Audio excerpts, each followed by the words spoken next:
National citizen পার্টির আত্মপ্রকাশ আজ। ঐক্যের মাধ্যমে এগিয়ে যেতে চায় নতুন দল।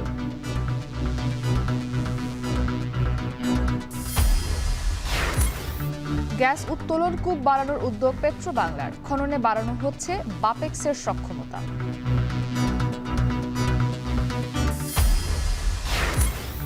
মধ্যরাতে শেওড়াপাড়া কাঁচাবাজারে ভয়াবহ আগুন, পুড়ে ছাই প্রায় ১.৫ শতাধিক দোকান।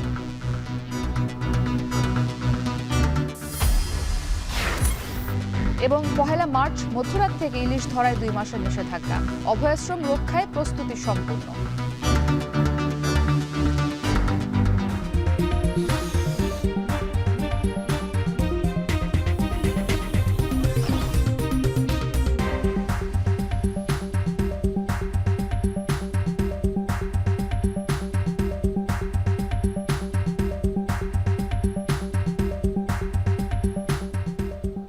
স্বাগত। এখন সকালে পুরো আয়োজন আপনাদের সাথে আছি আমি ইসরাত মুক্তি। নতুন রাজনৈতিক বন্দোবস্তের লক্ষ্যে আত্মপ্রকাশ হচ্ছে ন্যাশনাল সিটিজেন পার্টির।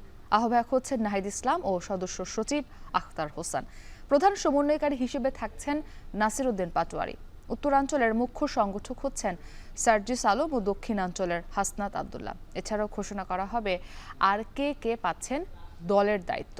সারা দেশ থেকে আসবে দলের নেতা কর্মীরা। বেলা ৩টায় থেকে শুরু হবে আত্মপ্রকাশ অনুষ্ঠান। বাকিটা জানাবেন শাহাদাত অভ্র।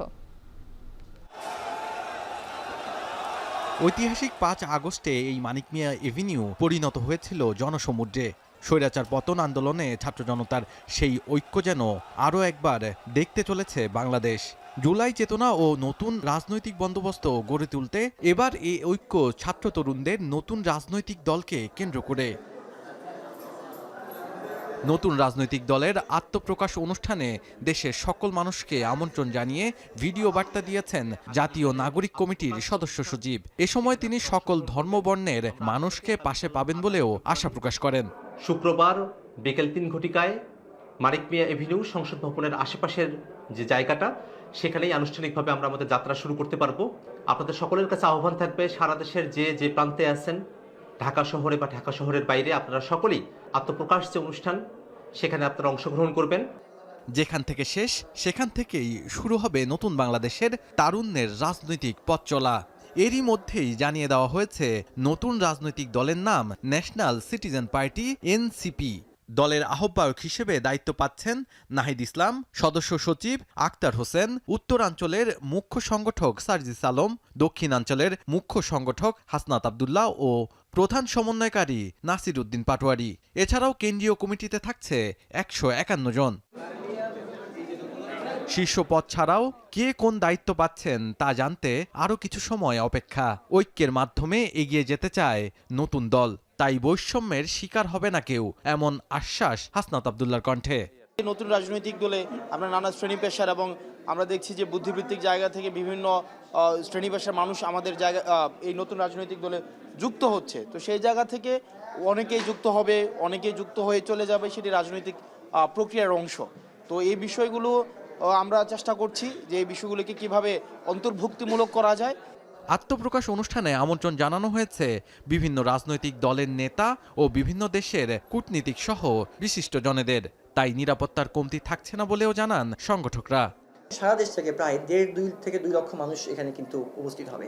গণ্যমান্য ব্যক্তিবর্গ, অ্যাম্বাসিডর, বিভিন্ন রাজনৈতিক দলের হাইয়েস্ট লেভেলের নেতাকর্মীরা থাকবেন। পাশাপাশি গত ১৬ বছরে আওয়ামী আমলে গুম, খুন, নির্যাতনের শিকার যারা হয়েছে সেরকম মানুষ থাকবেন।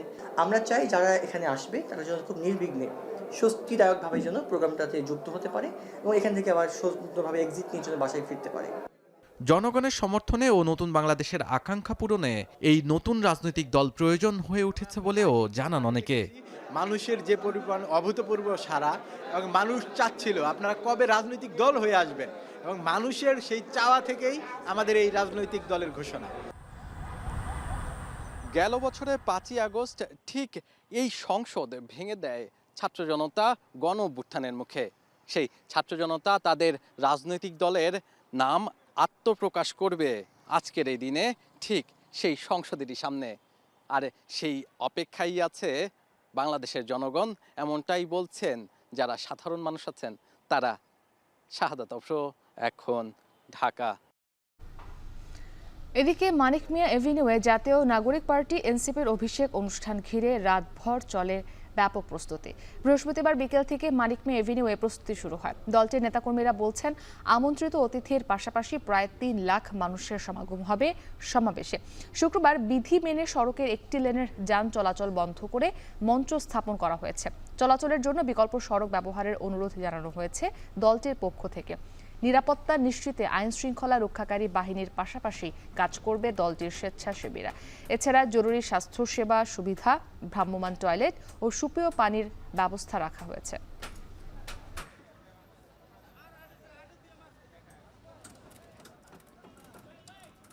ঢাকাবাসী যাতে দুর্ভোগ না হয় সেজন্য আমরা ডিএমপির সাথে কমিউনিকেশনে আছি। ফায়ার সার্ভিস ডিপ্লয়মেন্ট থাকবে এবং এখানে সিসি ক্যামেরার আওতাধীন থাকবে এবং সবাই পুরো রাত আমাদের টিম এখানে ডে বাই তারা কাজ করতেছেন এবং আমাদের লজিস্টিক টিম থেকে হলো জাতীয় নাগরিক কমিটি, বৈষম্য বিরোধী এবং দেশবাসীর অনেকেই ভলেন্টিয়ার ওয়ার্কের জায়গায় তারা আজকে এখানে ঐক্যবদ্ধ হয়েছেন। আইনশৃঙ্খলা পরিস্থিতি স্থিতিশীল রাখতে মধ্যরাতে রাজধানীর বিভিন্ন স্থানে চেকপোস্ট বসিয়ে তল্লাশি করছে যৌথ বাহিনী। এ সময় private car, microbus, CNG, motorcycle ও বাস থামিয়ে কাগজপত্র যাচাই ও তল্লাশি চালানো হয় রাজধানীর শেওড়াপাড়া, আগারগাঁও, বিজয় সরণি, আরামবাগ, মোহাম্মদপুর সহ বিভিন্ন স্থানে। অভিযান চালিয়ে মোহাম্মদপুর থেকে 2 জনকে গ্রেপ্তার করা হয়েছে। এ সময় হেলমেট এবং লাইসেন্স না থাকার কারণে বেশ কিছু মামলা দেয়া হয়।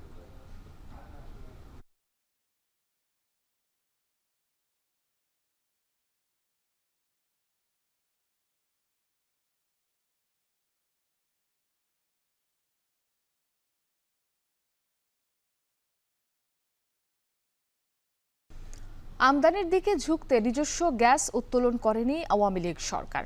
দেশীয় কোম্পানি বাপেক্সকে বসিয়ে রেখে কূপ খননের কাজ দেয়া হয়েছে বিদেশি কোম্পানিকে।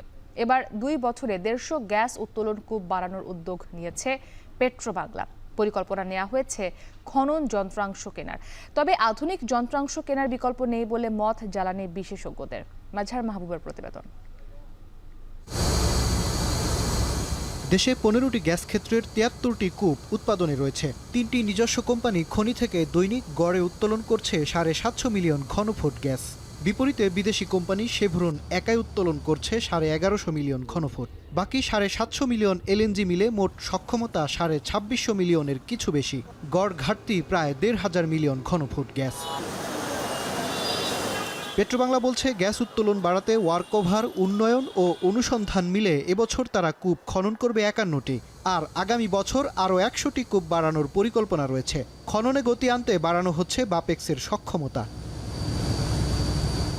দেশীয় বড় কোম্পানিটি সিলেটের জকিগঞ্জে মাত্র 75 কোটি টাকা ব্যয়ে 28তম গ্যাস ক্ষেত্র আবিষ্কার করলেও 180 কোটি টাকা খরচ করে ভোলায় 29তম গ্যাস কূপ খনন করা হয়েছে রাশিয়ান কোম্পানি গ্যাজপ্রমকে দিয়ে।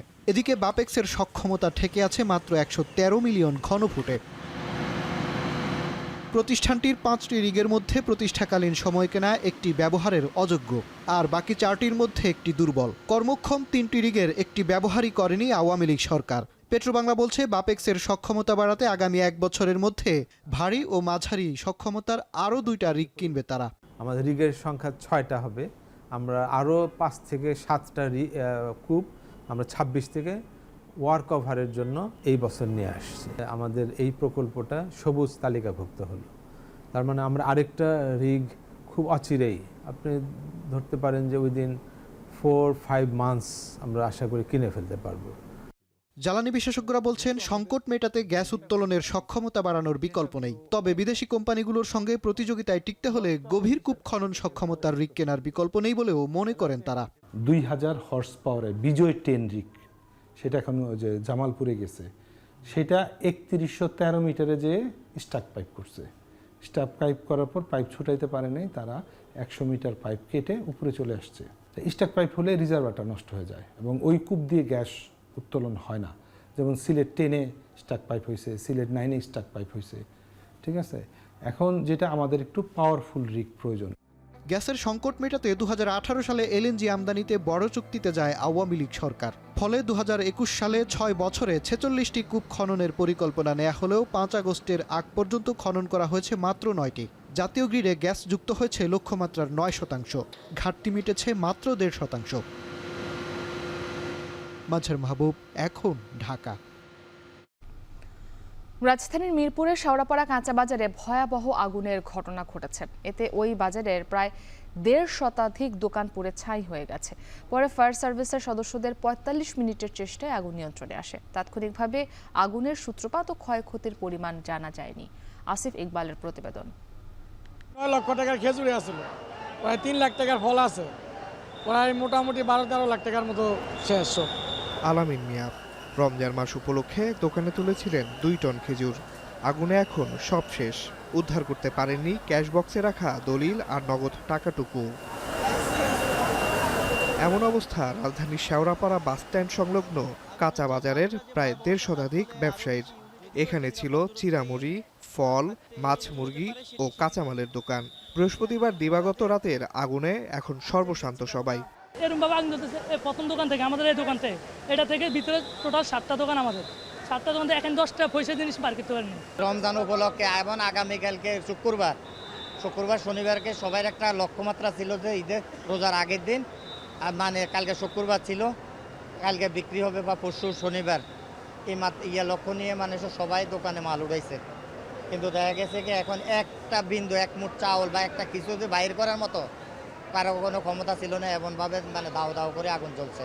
আমার 2টা ফলের দোকান, খেজুর ফল মিলে বহু টাকার মাল উড়াইছিলাম, ঈদ উপলক্ষে সব শেষ আমার। রাত 2:30টার দিকে আগুনের সূত্রপাত হয়। অল্প সময়ের মধ্যে আগুন পুরো বাজারে ছড়িয়ে পড়ে। খবর পেয়ে পল্লবী, মোহাম্মদপুর ও মিরপুর 10 ফায়ার সার্ভিসের মোট 8টি ইউনিট প্রায় 45 মিনিট চেষ্টা চালিয়ে আগুন নিয়ন্ত্রণে আনে, কিন্তু ততক্ষণে পড়ে যায় প্রায় সব দোকান। শেওড়াপাড়া কাঁচা বাজারের মেনলি সবজি এবং মাছের বাজার, এখানে আগুন ধরেছে এবং এই মাছের বাজার এবং এই সবজি বাজার এগুলি বেশি, মুদি বাজার এগুলি বেশি ক্ষয়ক্ষতি হয়েছে। আগুনের সূত্রপাত ও ক্ষয়ক্ষতির পরিমাণ তদন্তের পর জানা যাবে বলে জানিয়েছে ফায়ার সার্ভিস। আসিফ ইকবাল খান, এখন ঢাকা। জাটকা রক্ষায় 1 মার্চ মধ্যরাত থেকে শুরু হচ্ছে পদ্মা মেঘনা নদীতে মাছ শিকারে 2 মাসের নিষেধাজ্ঞা। নিষেধাজ্ঞার এই সময়ে 6টি অভয়াশ্রমে বন্ধ থাকবে মাছ ধরা। অভয়াশ্রম রক্ষায় সব ধরনের প্রস্তুতি নেওয়ার কথা জানায় জেলা টাস্কফোর্স। এতে কর্মহীন হয়ে পড়বে জেলেরা। তবে নিবন্ধিত জেলেদের খাদ্য সহায়তা দেবে মৎস্য বিভাগ। সহকর্মীদের পাঠানো তথ্য ও ছবিতে বিস্তারিত। জাটকা সংরক্ষণে মেঘনা ও পদ্মা নদীর 6টি অভয়াশ্রমে মধ্যরাত থেকে শুরু হচ্ছে ইলিশ শিকারের 2 মাসের নিষেধাজ্ঞা। তাই তো নিষেধাজ্ঞার আগে শেষ দিনের মতো মাছ ধরতে ব্যস্ত জেলেরা। পাইকার ও আড়তদারদের হাঁকডাকে মুখরিত ঘাটগুলো। চাঁদপুরের মতলবের উত্তর উপজেলার ষাটনাল থেকে হাইমচরের চরভৈরবী পর্যন্ত 70 কিলোমিটার এলাকায় জাল ফেলা, মাছ আহরণ, ক্রয় বিক্রয়, মজুত ও পরিবহন করা যাবে না। নিষেধাজ্ঞা বাস্তবায়নে নিবন্ধিত জেলেদের দেয়া হবে সরকারি খাদ্য সহায়তা। তবে খাদ্য সহায়তার পাশাপাশি আর্থিক সহায়তার দাবি জেলেদের। জাটকা থাকে তো আমি ইলিশ মাছ সামনে করতে পারবো, এই কারণে আমরা উঠে এলাম। সরকার যে চালটা দেয় সঠিকভাবে প্রদান করতো, তাহলে আমরা 2 মাস সুন্দরভাবে চলতে পারতাম, আমাদেরকে আর নদী নামা লাগতো না। চাল দেয়, চালের সাথে যদি কিছু নগদ টাকা দিত তাহলে আমাদের জন্য একটু সুবিধা হইতো। এ সময় অসাধু জেলেরা কোনোভাবেই নদীতে যেন নামতে না পারে সেজন্য প্রস্তুতি নিয়েছে জেলা মৎস্য বিভাগ। কিছু দুষ্ট জেলে আছে, এরা যদি নামার চেষ্টা করে নদীতে নামে, তাহলে আমরা মৎস্য সংরক্ষণ জানি না, আপনি জানেন যে 1 থেকে 2 বছরের জেল এবং অথবা 5 লাখ টাকা জরিমানা কিংবা উভয় দণ্ডে দণ্ডিত এই আইন প্রয়োগ করতে বাধ্য হবে।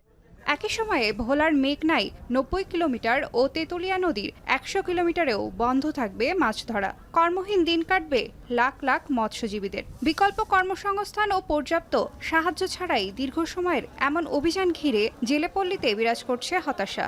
সরকার চাল দেয়, জেলের কার্ড দেয়, আমাদের নারী গড়ে কিচ্ছু দেয় না। পুরুষের মানুষেরা পায়, নিচের মানুষেরা পায়, আমরা পাই না, মহিলারা পায় না। রমজানটা লই এই অভিযানটা দিতেছে, নদীতে তো মাছ নাই, আর তত দিব না। মৎস্য বিভাগ বলছে নিবন্ধিত জেলেদের বিপরীতে অতিরিক্ত প্রণোদনার চাল রয়েছে। দুস্থ বিবেচনায় অতিরিক্ত জেলেদের খাদ্য সহায়তা দেয়া হবে। প্রথম ধাপে 2 মাসের 24-80 বছরে ৭,১৬৮ মেট্রিক টন বৃদ্ধির যা আমরা তথ্য পেয়েছি এবং এটা ইতিমধ্যে উপজেলা পর্যায়ে পাঠানো হয়েছে। এদিকে নারী জেলেদের সরকারি সহায়তায় আনার কথা জানান মৎস্য উপদেষ্টা। পাশাপাশি প্রণোদনা বাড়ানোর আশ্বাস দেন তিনি। প্রথম চেষ্টা করছে যে চাল যেটা 25 কেজি দেওয়া হতো সেটাকে 40 কেজি করা, 40 কেজি যেটা দেওয়া হতো সেটাকে 50 কেজি করা। কারণ একটা পরিবারে যদি 4-5 জন সদস্য থাকে এই চালে তাদের সেটা হয় না, ভাতটাও হবে না। নিষেধাজ্ঞা অমান্য করলে অন্তত 1 থেকে 2 বছরের কারাদণ্ড কিংবা সর্বোচ্চ 5,000 টাকা জরিমানার বিধান রয়েছে। আগামী 30 এপ্রিল শেষ হবে নিষেধাজ্ঞা। তবে এই 6টি অভয় আশ্রমের বাইরে সমুদ্র কিংবা নদীতে মাছ শিকার করতে পারবেন জেলেরা। অতসী কর্মকার, এখন। রমজানের আগে শেষ সাপ্তাহিক ছুটির দিনে সিলেটের বাজারে বেড়েছে বেচা বিক্রি। আগের দামে বিক্রি হচ্ছে আলু, পেঁয়াজ ও কাঁচামরিচ। তবে দাম বাড়তি শসা, লেবু সহ বিভিন্ন সালাদ জাতীয় পণ্যের। এ বিষয়ে আরও জানাতে সিলেটের সোভানী ঘাট কাঁচা বাজার থেকে যুক্ত হয়েছেন সন্দীপন শুভ। শুভ, বাজারে সরবরাহ পরিস্থিতি কেমন দেখছেন এবং দরদাম বিষয়ে জানাবেন।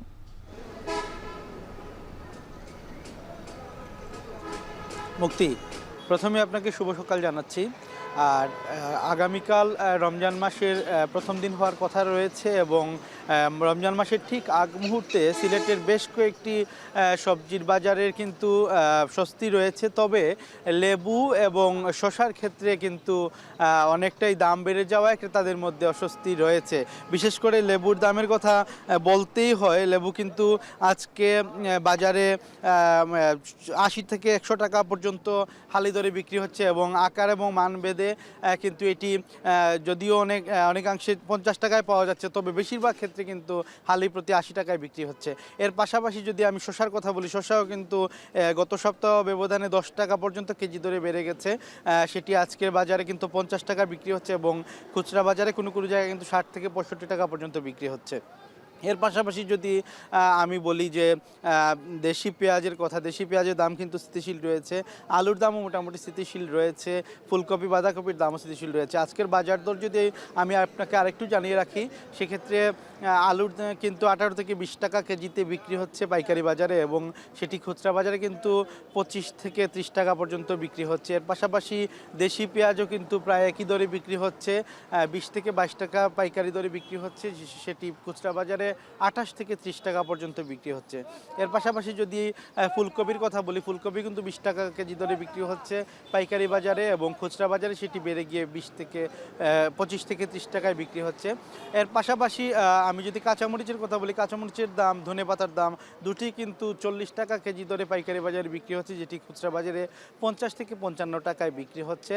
এবং শিমের কথা যদি বলি, শিমের দামও স্থিতিশীল রয়েছে, 30 থেকে 35 টাকা কেজি দরে খুচরা বাজারে বিক্রি হচ্ছে। এবং সবচেয়ে দাম যদি কমের কথা বলি, সেটি বাঁধাকপি। বাঁধাকপি এখানে প্রতি পিস দরে বিক্রি হচ্ছে, মাত্র 10 থেকে 12 টাকা প্রতি পিস বাঁধাকপি এখানে বিক্রি হচ্ছে। তো যেমনটি বলছিলাম, রমজান মাসে আসলে সালাদের যে আগ্রহ বা সালাদের যে প্রবণতা সেটি কিন্তু থাকে এবং এই জন্য টমেটো এবং শসা, লেবু এগুলোর প্রতি কিন্তু মানুষের বেশি ভোজনবিলাসী মানুষজন কিন্তু সেগুলোই খাওয়ার প্রতি তাদের নজর থাকে এবং এই ক্ষেত্রে আমরা দেখেছি যে লেবু এবং শসার দাম বেড়ে যাওয়ায় অনেকটাই কিন্তু বিপাকে পড়বেন ক্রেতারা, এমনটাই বলছেন। তো মুক্তি, এই ছিল সিলেটের কাঁচা বাজার থেকে আমার কাছে সর্বশেষ। সন্দীপন শুভ যুক্ত ছিলেন সিলেট থেকে। টায়ার ও টিউব সহ অনেক শিল্পপণ্যের অন্যতম কাঁচামাল রাবার। প্রয়োজনীয় রাবার উৎপাদনে থাইল্যান্ড, ইন্দোনেশিয়া, ভিয়েতনামের তুলনায় অনেক পিছিয়ে বাংলাদেশ। তাই বাড়তি দামে আমদানি করতে হয় বাংলাদেশকে। তাই উৎপাদন বাড়াতে আলাদা রাবার গবেষণা ইনস্টিটিউট তৈরির পরামর্শ বিশেষজ্ঞদের। ইমতিয়াজ আহমেদের প্রতিবেদন, ছবি তুলেছেন সায়মা কুন্দ।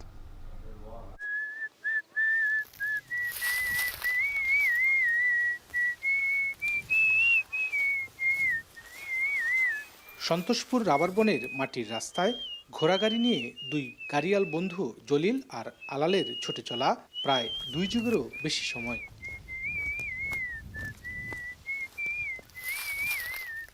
দুর্গম হয় এই জনপদের শস্যসহ বিভিন্ন পণ্য সরবরাহে ঘোড়া এবং মহিষের গাড়ি ভরসা।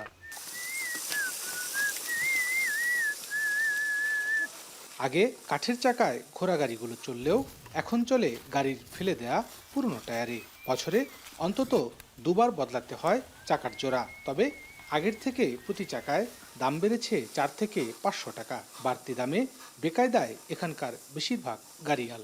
আগে কিনতাম 1200-1300 টাকা হইলে টায়ার পাওয়া গেছে 2400-2600 টাকা নাকি নিচে আর কি পূর্বে দুনিয়া 2-3 হাজার টাকা 4 হাজার টাকা নাকি। দিন দিন খালি জিনিসপাতির দামই বাড়তেছে। ঘোড়ার গাড়ি বেশি চলি, কিন্তু যেভাবে দাম বাড়তেছে চলা তো কঠিন। বিভিন্ন গন্তব্যে পৌঁছাতে যানবাহনের বিকল্প নেই। যে চাকার উপর ভর করে চলছে দেশের অর্থনীতি, সেই চাকার বাজার এখন অনেকটাই টালমাটাল। স্থানীয়ভাবে উৎপাদিত রাবারের দাম বৃদ্ধির প্রভাব পড়েছে টায়ারের দামে। 15 থেকে 20% বেড়েছে সাইকেল, রিক্সা, ভ্যানসহ সব ধরনের যানবাহনের নতুন চাকার দাম। এই অবস্থায় মরার উপর খাড়ার ঘা হয়ে দাঁড়িয়েছে সম্প্রতি বেসরকারি একটি টায়ার কারখানায় আগুনে সব পুড়ে যাওয়া। এতে আরেক দফা বেড়েছে দাম। কাঁচামাল সংকট, রাবারের সংকট, এইগুলোই আসলে মূলত এর প্রধান কারণ। সাপ্লাই পর্যাপ্ত না, কমই দেয়। যা চাহিদা আমার ওই পরিমাণে পাওয়া যেতেছে না। এই অবস্থায় চাহিদা বেড়েছে পুরনো চাকার। ময়মনসিংহের রেলির মোড় এলাকায় মাসে প্রায় বিক্রি হয় কোটি টাকার পুরনো টায়ার। এতে প্রতি পিসে দাম বেড়েছে 10 থেকে 15%। জোড়া আগে 52,000 টাকা দিয়ে পাওয়া গেছে, এখন 52,000 টাকা ওই জোড়া পাওয়া যায় না, আরো দাম বাড়তে গেছে। বিভিন্ন ডিস্ট্রিক্টের থেকে আমাদের এখান থেকে এই মালগুলা তারা নিয়ে যায়, কালেক্ট করে নিয়ে যায়। এতে সম্ভবত ওদের খুব উপকৃত হয়। বাংলাদেশ বনশিল্প উন্নয়ন কর্পোরেশনের 18টি রাবার বাগান রয়েছে, যার মধ্যে 1076 একর জায়গা জুড়ে সন্তোষপুর রাবার বাগান। বিগত সময় বিভিন্ন অনিয়ম, দুর্নীতি, রাবার পাচার সহ অদক্ষ টেপার দ্বারা গাছ টেপিং করায় উৎপাদন ক্ষমতা হারিয়েছে এই বাগানের অর্ধেক গাছ। আমাদের যে বিএফআইডিসি 18টা রাবার বাগান আছে, সকল রাবার বাগান যেগুলো জীবনচক্র হারানো গেছে গাছ, এগুলো কেটে নতুনভাবে আমরা উন্নত জাতের চারা দিয়ে আমরা বাগান করার চেষ্টা করতেছি। আমাদের বাংলাদেশে যে রাবারগুলো উৎপাদন করলে আমরা বাহির থেকে আর আমদানি করতে হবে না, এবং বর্তমান আমাদের বাংলাদেশের রাবার দিয়ে বাংলাদেশের চাহিদা মেটাতে পারব। বিশ্ব খাদ্য কৃষি সংস্থার প্রতিবেদন বলছে বিশ্বের সবচেয়ে বেশি রাবার উৎপাদনে এগিয়ে রয়েছে থাইল্যান্ড। সবচেয়ে বেশি রাবার চাষ হয় ইন্দোনেশিয়ায়। এমন জায়গায় বাংলাদেশের অবস্থান একেবারেই তলানিতে। তবে অপার সম্ভাবনাময় এই শিল্পটি বিকশিত করতে উন্নত প্রযুক্তি সহ আলাদা রাবার ইনস্টিটিউট গড়ে তোলার প্রয়োজন বলে মনে করছেন বিশেষজ্ঞরা। যে সমস্ত দেশগুলো ভালো পরিমাণে বা বেশি রাবার শিল্পটা বিকশিত যে সমস্ত দেশে হয়েছে, আমাদের রিসোর্স পার্সোনাল যারা আছে তাদেরকে ওই সমস্ত জায়গায় ট্রেনিংয়ের ব্যবস্থা করতে পারি, এবং তারা এসে তাদের লব্ধ জ্ঞান যেটা সেটা যদি আমাদের এখানে ইমপ্লিমেন্ট করে, অবভিয়াসলি আমরা কিন্তু ভালো করতে পারব। সন্তোষপুর রাবার বাগানের ধুমঘরে এভাবেই থরে থরে সাজিয়ে রাখা হয়েছে রাবারের শিটগুলো, যা এখন বিক্রির জন্য পরিপূর্ণভাবে প্রস্তুত। প্রতিনিয়তই সম্প্রসারিত হচ্ছে দেশের রাবার শিল্প। টায়ার টিউব থেকে শুরু করে রাবারের বিভিন্ন পণ্য উৎপাদন করতে এখনও বিদেশ থেকে রাবার আমদানি করতে হয়। সংশ্লিষ্টরা বলছেন, বাংলাদেশের যতগুলো রাবার বাগান রয়েছে সবগুলো রাবার বাগানের উৎপাদন ক্ষমতা বৃদ্ধি করা গেলে একদিকে যেমন বিদেশ থেকে রাবারের আমদানি নির্ভরতা কমবে, অন্যদিকে বাংলাদেশের রাবার বিদেশে রপ্তানি করেও মিলবে বৈদেশিক মুদ্রা। ইমতিয়াজ আহমেদ, এখন, ময়মনসিংহ। কচুরিপানা ও হোগলা পাতা যা দেশের উপকূলে বেড়ে ওঠে অবহেলায়, তবে এসব দিয়ে বর্তমানে তৈরি হচ্ছে নানা শৌখিন পণ্য যা রপ্তানি হচ্ছে বিদেশে। সঠিক পৃষ্ঠপোষকতা ও সরকারি সহযোগিতা পেলে শিল্পটিকে ঘিরে রয়েছে সম্ভাবনা, বলছেন উদ্যোক্তারা। জিয়াদ মাহমুদের প্রতিবেদন, ছবিতে ছিলেন SM সিফাত। 1800 শতকের শেষ ভাগে ব্রাজিল থেকে এদেশে নিয়ে আসা হয়েছিল কচুরিপানা। নদীনালা ও খালবিলে প্রায় এসব কচুরিপানার পাশাপাশি দেখা মেলে হোগল পাতার।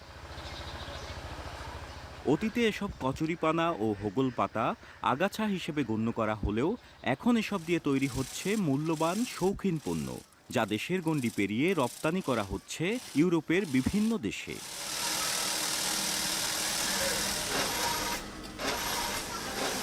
বরগুনা সদর উপজেলার দুই বন্ধু লিটন অধিকারী ও নিবিড় বিশ্বাস গত বছর ছোট পরিসরে গড়ে তোলেন একটি কারখানা।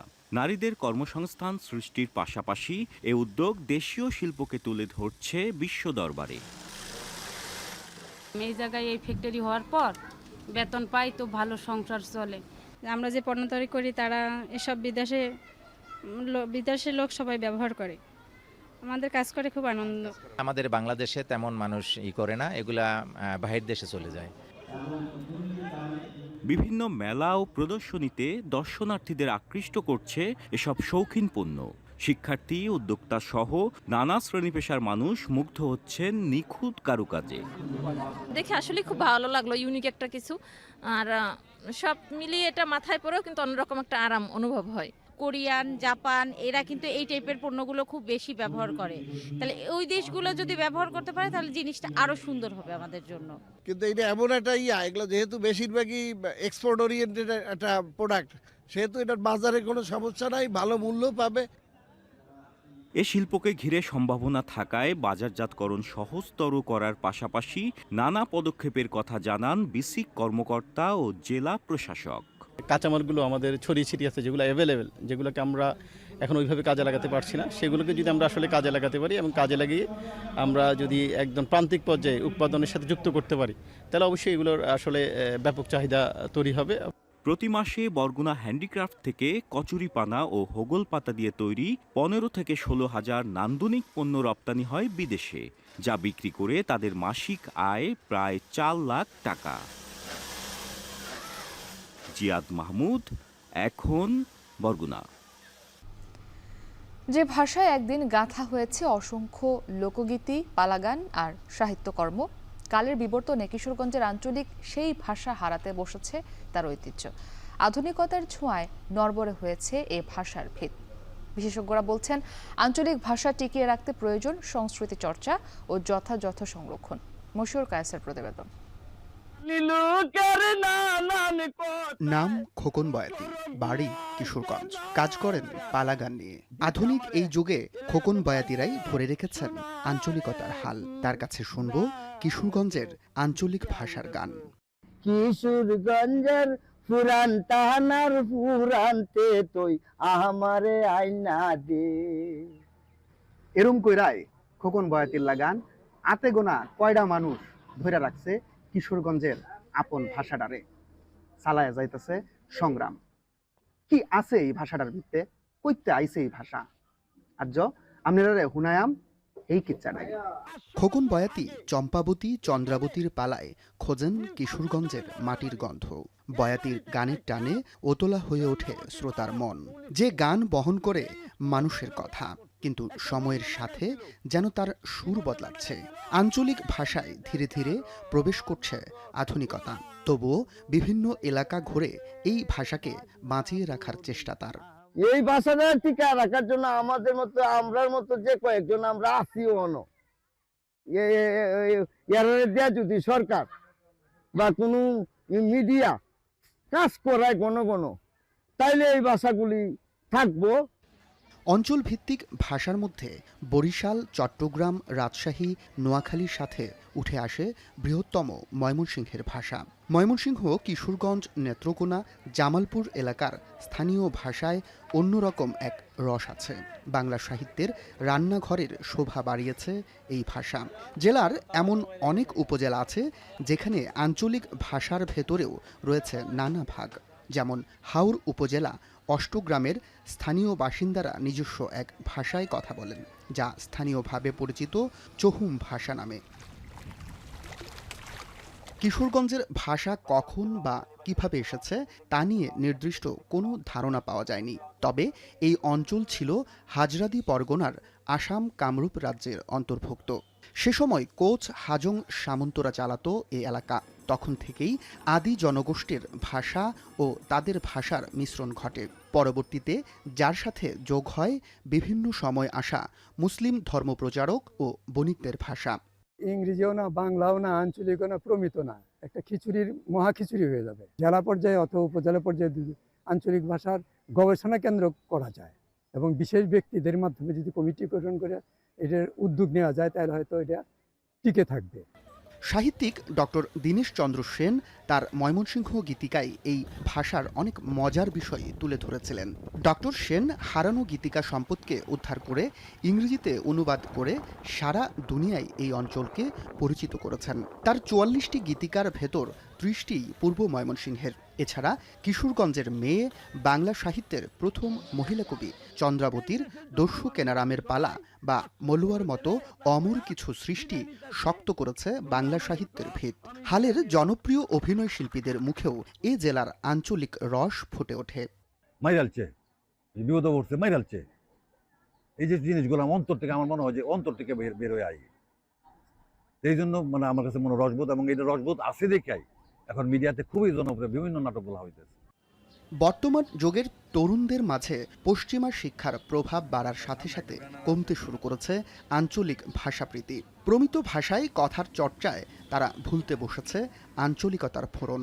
খাঁটি আঞ্চলিকতা যেন অবসর যাপনে প্রত্যন্ত গ্রামের কোনো এক রান্নাঘরে।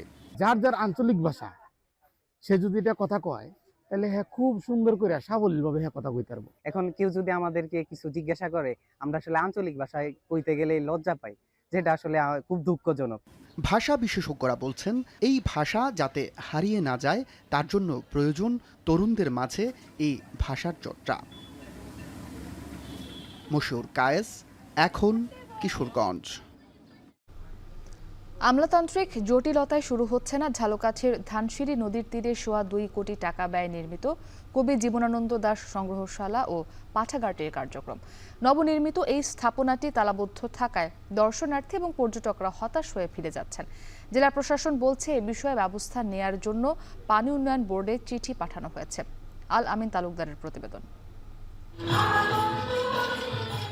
১ বছর আগে ঝালকাঠির ধানসিঁড়ি নদীর তীরে নির্মিত হয় কবি জীবনানন্দ দাশ সংগ্রহশালা ও পাঠাগার।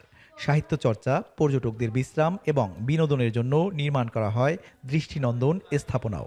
ভবিষ্যৎ প্রজন্মকে কবি সম্পর্কে জানাতে এমন উদ্যোগ নেওয়া হলেও ২ কোটি টাকা ব্যয়ে নির্মিত সংগ্রহশালা ও পাঠাগারে নেই কোনো বই। দীর্ঘদিন ধরে সংগ্রহশালা ভবনটি তালাবদ্ধ। নদীর কোল ঘেঁষে গড়ে ওঠা নয়নাভিরাম পরিবেশে এসে মুগ্ধ হচ্ছেন দর্শনার্থীরা। পাশাপাশি স্থানীয় সামাজিক ও সাংস্কৃতিক সংগঠনগুলো স্থানটিতে আয়োজন করে আসছে নানা অনুষ্ঠান। তবে সংগ্রহশালায় কবির বই না পেয়ে হতাশ হয়ে ফিরে যেতে হচ্ছে বইপ্রেমীদের। বই সংগ্রহ করে দ্রুত পাঠাগারটি উন্মুক্ত করে দেওয়ার দাবি তাদের। এখানে এসে আমি কবিতার বই পড়তে পারবো বা জীবনানন্দ সম্পর্কে জানতে পারবো, কিন্তু এখানে এসে দেখলাম যে আসলে আদৌ কোনো বই এখানে নেই।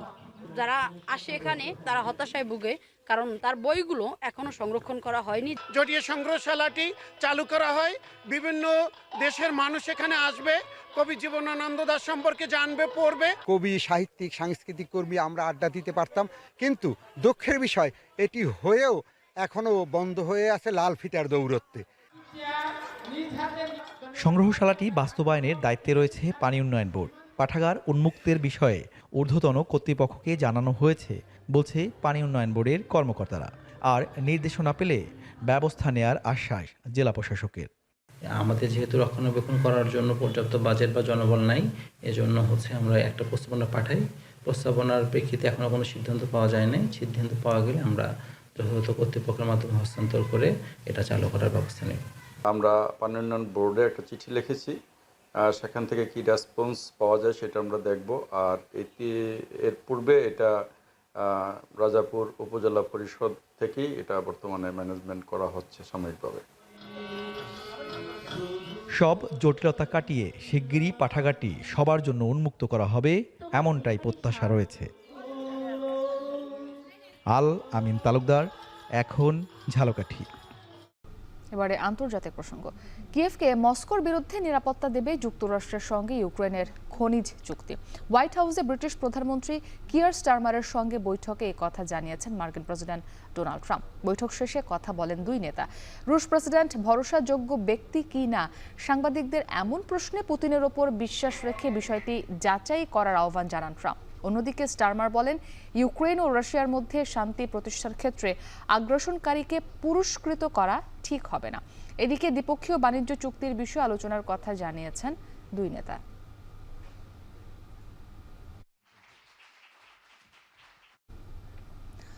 থাইল্যান্ড মিয়ানমার সীমান্তে থাকা টেলিকম প্রতারক চক্রের আস্তানা থেকে এখন পর্যন্ত 28টি দেশের অন্তত 10,000 নাগরিককে উদ্ধার করা হয়েছে। এদের মধ্যে চীনা নাগরিকের সংখ্যাই সবচেয়ে বেশি। চলছে নিজ দেশে পাঠানোর প্রক্রিয়া। প্রায় 40টি প্রতারক সংস্থা অন্তত 3 লাখ বিদেশি ভুক্তভোগীকে দিয়ে প্রতারণার নেটওয়ার্ক গড়ে তোলা হয়েছে বলে ধারণা করা হচ্ছে। আর তাই চীন, মিয়ানমার ও থাইল্যান্ডের যৌথ অভিযান তৎপরতা আরও জোরালো করার আহ্বান বিশেষজ্ঞদের। তৌহিদুর রহমানের প্রতিবেদন। টেলিকম প্রতারণার মাধ্যমে প্রতি সপ্তাহে একজন স্ক্যামারকে $5,000 আয়ের টার্গেট দেয় প্রতারক চক্র। লক্ষ্য পূরণে ব্যর্থ হলে বৈদ্যুতিক শক দেয়া ছাড়াও অন্ধকার ঘরে রেখে চালানো হয় অমানবিক নির্যাতন। 4 সপ্তাহ ধরে অভিযান চালিয়ে মিয়ানমার থেকে 28টি দেশের হাজার হাজার ভুক্তভোগী স্ক্যামারকে উদ্ধারের পর উঠে এসেছে এমন চাঞ্চল্যকর তথ্য। অপরাধী চক্রগুলোর হাতে আটকে পড়া ও উদ্ধার হওয়াদের তালিকায় রয়েছে চীন, ভারত, পাকিস্তান, এমনকি ইন্দোনেশিয়ার নাগরিকও। উন্নত দেশে ভালো চাকরির স্বপ্ন দেখিয়ে মিয়ানমারের বিভিন্ন স্ক্যাম সেন্টারে জিম্মি করে সাইবার ক্রাইমের সঙ্গে যুক্ত হতে বাধ্য করা হতো তাদের। প্রতারক চক্রের দৌরাত্ম্য বন্ধে মিয়ানমার থাইল্যান্ড সীমান্তে কড়াকড়ি আরোপের পর চিরুনি অভিযানে একযোগে কাজ করছে চীন, মিয়ানমার ও থাইল্যান্ড। মিয়ানমার থাইল্যান্ড সীমান্তে প্রায় 40টি জালিয়াতি সংস্থার গড়ে তোলা এই অন্ধকার জগতে বিভিন্ন দেশের অন্তত 3 লাখ মানুষ আটকে আছেন বলে ধারণা করছেন থাইল্যান্ডের এক আইনজীবী। তবে এখন পর্যন্ত 10,000-এরও কম ভুক্তভোগীকে উদ্ধার করায় হতাশ তিনি। আর তাই যৌথ তৎপরতা আরও বাড়ানোর পরামর্শ আইন বিশেষজ্ঞদের। Maybe it could be like 300,000 people. And now how many people that we rescue? Less than 10,000. So we are talking that the scale of this kind of business that we destroy maybe less than 10%. এদিকে অন্তত 10,000 ভুক্তভোগীকে উদ্ধার করা হলেও সবাইকে নিজ দেশে ফেরত পাঠানো এখনও সম্ভব হয়নি। অভিযানে অন্তত 5,000 চীনা নাগরিক উদ্ধার হলেও ফিরতে পেরেছেন 1,000-এরও কম। অন্যদিকে নিজ দেশে পাঠানো সম্ভব হয়েছে 100-রও কম ইন্দোনেশিয়ানকে। চীন এবং তাদের নিজস্ব কিছু রাজনীতিকের চাপে ফেব্রুয়ারির প্রথম সপ্তাহে মিয়ানমারের সীমান্তবর্তী 5টি এলাকায় বিদ্যুৎ, ইন্টারনেট ও জ্বালানি সরবরাহ বন্ধ করা হয়। এরপর সর্বপ্রথম মিয়ানমারের জালিয়াতি কেন্দ্র থেকে বাংলাদেশি সহ 260 বিদেশিকে উদ্ধার করে থাইল্যান্ডের কাছে হস্তান্তর করে মিয়ানমারের Democratic current Buddhist army. Touhidur Rahman, এখন বিশ্ব। টেনিস, ক্রিকেট খেলে আয় 20 লাখ টাকা, অথচ প্রফেশনাল ক্রিকেটে অর্ধেক। তবুও অন্যান্য টেনিস ক্রিকেটারদের জন্য দৃষ্টান্ত স্থাপন করতে চান টেপ টেনিস ক্রিকেটার শাহরিয়ার কমল। লক্ষ্য, টেপ টেনিসের মতো প্রফেশনাল ক্রিকেটেও দাপট দেখানো। আরিফুল ইসলাম সাহাবের প্রতিবেদন। সিজন শেষে দেখা যায় যে অ্যারাউন্ড আপনার 20 লাখের কাছাকাছি একটা অ্যামাউন্ট থাকে। টেপ টেনিস ক্রিকেটে এক সিজনেই আয় 20 লক্ষ টাকা। শুনে চক্ষু চড়ক গাছ হতে পারে, তবে ঘটনা সত্যি। গল্পটা ক্রিকেটার শাহরিয়ার কমলের। এখন পর্যন্ত তো আমি টেনিস বলে ক্রিকেটে আর্থিক দিক থেকে লাভবান।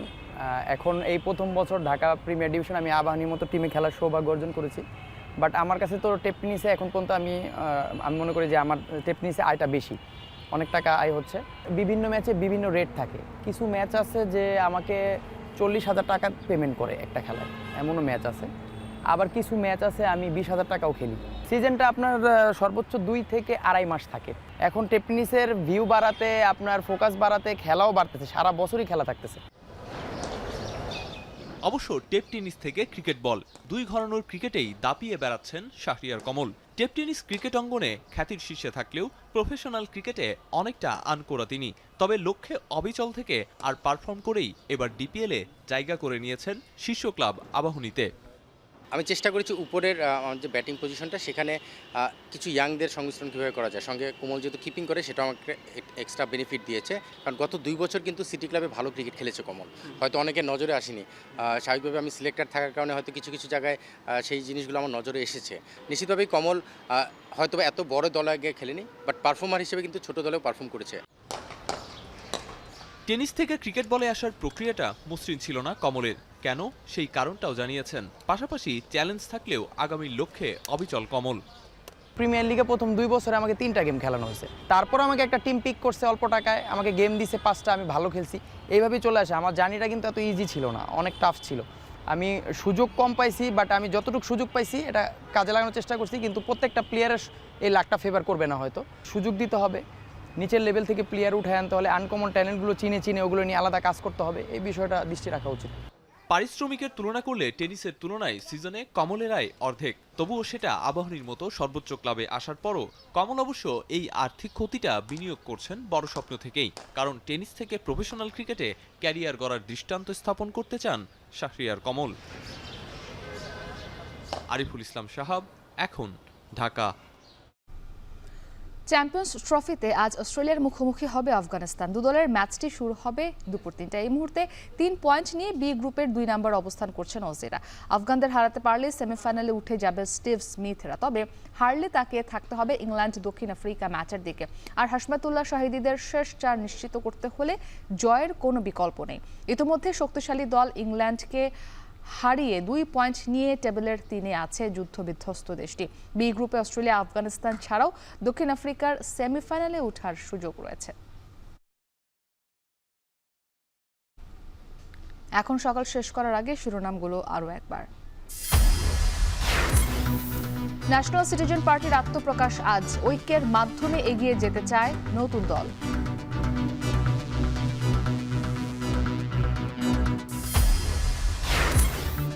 গ্যাস উত্তোলন কূপ বাড়ানোর উদ্যোগ পেট্রো বাংলার। খননে বাড়ানো হচ্ছে বাপেক্সের সক্ষমতা।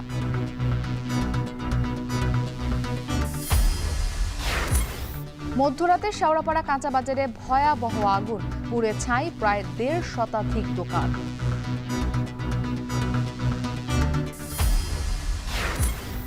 এবং 1 মার্চ মধ্যরাত থেকে ইলিশ ধরায় 2 মাসের নিষেধাজ্ঞা। অভয়াশ্রম রক্ষায় প্রস্তুতি সম্পন্ন।